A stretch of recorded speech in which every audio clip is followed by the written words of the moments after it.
ಆಗ ಪೋಪರ ಪರವಾಗಿ ಮಾತಾಡಿದ್ದು ಯಾರು ಇವತ್ತು? ಇರಾನದ ಅಧ್ಯಕ್ಷ.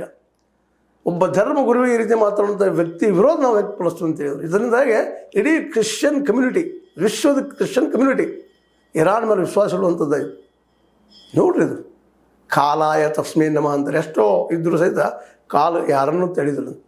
ಅದಕ್ಕೆ ಇವತ್ತು ದುಡ್ಡಿದ್ದವರು ಅಹಂಕಾರಿಗಳು ವಿಚಾರ ಮಾಡಬೇಕಾಗ್ಯದ.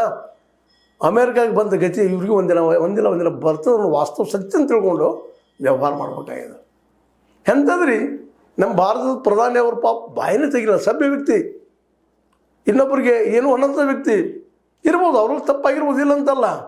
ಮಾಬ್ ಲಿಂಚಿಂಗ್ ಅಂಥದ್ದು ಮುಚ್ಕೊಂಡು ಹೋದಂಥದ್ದು ಮಾಡಿದಂಥದ್ದು, ಅದೇ ಕಾಲಕ್ಕೆ ಮಾಬ್ ಲಿಂಚಿಂಗ್ ಜೊತೆಗೆ ಲವ್ ಜಿಹಾದಂಥದ್ದು, ಇನ್ನೊಂದಂಥವು ಇನ್ನೊಂದು ಮಾಡಿದ್ರು, ಅವರು ತಪ್ಪು ಮಾಡಿದ್ರು, ಇಲ್ಲ ಅಂತಲ್ಲ.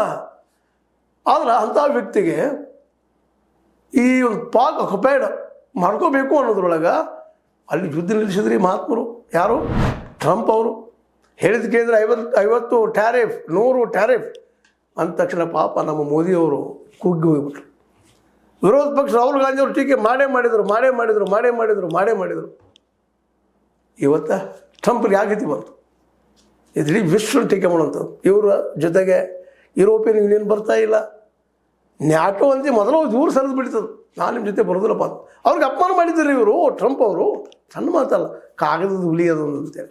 ಈಗೇನಾದರೂ ತಾವು ಎಷ್ಟು ಅಟ್ಯಾಕ್ ಮಾಡೋ ಪ್ರಯತ್ನ ಮಾಡಿದ್ರು ಅಷ್ಟೇ ಜಬರ್ದಸ್ತಾಗಿ ಇರಾನ್, ಅದರಿಂದ ಚೀನಾ, ಇವತ್ತು ಅಮೇರಿಕನ್ನ ವಿಶ್ವದ ಮುಂದೆ ಬೆತ್ತಲೆ ಮಾಡಿಬಿಟ್ಟಿದ್ದಾರೆ.